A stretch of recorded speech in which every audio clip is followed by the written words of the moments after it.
ஒரு காலகட்டத்துல தன்னுடைய துடுப்பாட்டத்தினால பந்து வீச்சாளர்களை எல்லாம் கதிகலங்க வச்ச ஒரு மனுஷன் இன்று கஷ்டமான ஒரு காலகட்டத்தில் நிற்கிறார்.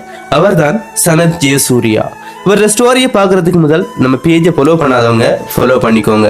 1969 ஜூன் 30 மாத்தறையில ஒரு சிறிய குடும்பத்தில் பிறக்கிற இவர் சென்ட் சர்வேட்டியஸ் கல்லூரியில படிக்கிறாரு. பாடசாலை மட்டத்தில் இருந்தே தன்னுடைய திறமையை நிரூபிச்சு கொண்டே இருக்கிறாரு. இதன் மூலமாக 1988 observer school boy cricketer of the year அப்படி என்ற விருதுக்கு சொந்தக்காரராகிறாரு. அதுக்கு பிறகு மெல்ல மெல்ல தன்னுடைய திறமையின் மூலமாக இலங்கை தேசிய கிரிக்கெட் அணிக்குள்ள நுழையக்கூடிய இவர் 1989 ஆஸ்திரேலியாவுக்கு எதிரான ஒரு நாள் கிரிக்கெட் சர்வதேச போட்டிகள்ல அறிமுகமாகிறாரு. 1991 டெஸ்ட் போட்டிகள்லயும் அறிமுகமாகிறாரு. அதுக்கு பிறகு பல போட்டிகள்ல விளையாடிக்கிட்டு வராரு.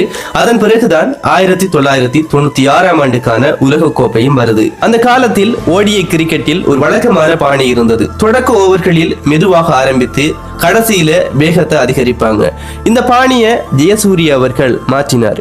தொடக்க ஓவர்களிலேயே பந்து வீச்சாளர்களை தாக்க தொடங்கினார். அந்த காலத்தில் ஜெயசூர்யா அவர்களோடு தொடக்க வீரராக வருபவர் தான் ரமேஷ் கழுவிதாரண. இந்த ஜோடி உலக கிரிக்கெட்டையே மாற்றியது. அதுக்கு பிறகு 1996 ஆண்டு உலக கோப்பையில இலங்கை அணி சாம்பியன் ஆகிறாங்க.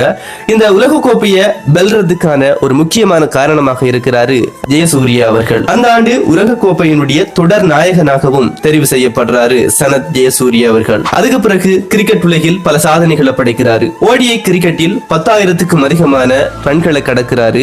அதே ஃபார்மட்டில் 300க்கும் அதிகமான விக்கெட்டுகளையும் கைப்பற்றாரு. டெஸ்ட் போட்டிகளில் 14 சதங்கள், ஓடிஐ கிரிக்கெட் போட்டிகளில் 28 சதங்கள் அப்படின்னு சொல்லி பல சாதனைகளுக்கு சொந்தக்காரராகிறாரு. அது மட்டுமல்லாமல் 1997 இந்தியாவுக்கு எதிரான டெஸ்ட் போட்டி ஒன்றில் 340 ரன்கள் அடிச்சு அப்போது இலங்கை வரலாற்றின் உயர்ந்த டெஸ்ட் ஸ்கோர் அப்படின்ற சாதனையையும் படைக்கிறாரு. 1999 தொடக்கம் 2003 வரையான காலப்பகுதியில் இலங்கை அணியினுடைய அணித்தலைவராக இருக்கக்கூடிய இவர் 2002 இடம்பெற்ற ஐசிசி சாம்பியன்ஸ் ட்ரோபியில இந்தியாவோட இணைஞ்சி சாம்பியன் ஆகிறாங்க. இப்படி பல சாதனைகளுக்கு சொந்தக்காரரான இவர் 2007 டெஸ்ட் கிரிக்கெட்டில் இருந்தும் 2011 மட்டுப்படுத்தப்பட்ட ஓவர் கிரிக்கெட்டில் இருந்தும் ஓய்வு பெறுகிறார். அதுக்கு பிறகு 2024 ஜூலை மாசத்திலிருந்து இலங்கை அணியினுடைய இடைக்கால பயிற்றுவிப்பாளராக நியமிக்கப்படுற இவர் அதே ஆண்டின் இறுதியில முழு நேர பயிற்றுவிப்பாளராகவும் நியமிக்கப்படுறார். இவர் பயிற்றுவிப்பாளராக இருந்த இதுவரையான காலத்தில் இலங்கை அணி விளையாடிய அனைத்து வகையான